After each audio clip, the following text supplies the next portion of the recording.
Hello అండి అందరికీ మనందరికీ తెలుసు కదా రీసెంట్గా సుప్రీంకోర్టు లడ్డు వివాదం మీద విచారణ అయితే ప్రారంభించడం జరిగింది.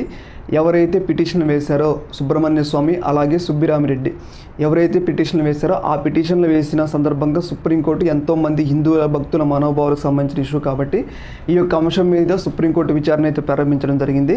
విచారణ ప్రారంభించిన సందర్భంగా చంద్రబాబు నాయుడు గారి మీద తీవ్రమైన ఆగ్రహం వ్యక్తం చేయడం జరిగింది. ఎందుకంటే ఒక కాన్స్టిట్యూషనల్ పోస్ట్లో ఉన్న వ్యక్తి, ఒక బాధ్యతాయుతమైన పదవిలో ఉన్న వ్యక్తి మినిమం క్రాస్ చెక్ చేసుకోకుండా ఈ స్థాయిలో ఇంతమంది హిందువుల భక్తుల మనోభావాలకు సంబంధించిన ఇష్యూల మీద ఆడుకోవడం ఏందని చెప్పేసి సుప్రీంకోర్టు చంద్రబాబు నాయుడు గారి మీద తీవ్రమైన ఆగ్రహం వ్యక్తం చేయడం జరిగింది.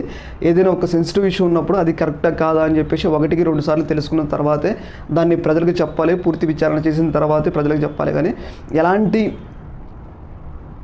ఒక ఎవిడెన్స్తో ఈ స్థాయిలో ఇంత వివాదం సృష్టించడం కరెక్ట్ కాదని చెప్పేసి చంద్రబాబు నాయుడు గారి మీద తీవ్రమైన ఆగ్రహం వ్యక్తం చేయడం జరిగింది. అయితే ఈ సందర్భంగా ఆ లడ్డు వివాదంలో సుప్రీంకోర్టు ఎలాంటి నిర్ణయం తీసుకుంటుంది అనేది ఇక్కడ ప్రధాన అంశంగా మారింది. ఎందుకు అంటే ఇప్పుడు సిట్ దర్యాప్తు చేస్తుంది. సిట్ ఎవరి కింద పనిచేస్తుంది అంటే సీఎం చంద్రబాబు నాయుడు గారి కింద పనిచేస్తుంది. అయితే ఇలాంటి సందర్భంలో సిట్ చంద్రబాబు నాయుడు గారి కింద పనిచేస్తే చంద్రబాబు నాయుడు గారికి అనుకూలంగా వాళ్ళు నిర్ణయం చెప్పడానికి అవకాశం ఉంటుంది. కాబట్టి మరి ఆ సిట్ని కొనసాగిస్తుందా, లేకపోతే సిబిఐ ఎంక్వైరీ చేస్తుందా, లేకపోతే సుప్రీంకోర్టు జడ్జిలే స్వయంగా విచారిస్తారా, లేకపోతే హైకోర్టుకు సంబంధించిన వాళ్ళతో విచారిస్తారా, హైకోర్టు జడ్జిలతో విచారిస్తారా అనేది ఇక్కడ కీలక అంశంగా మారాల్సి ఉంది.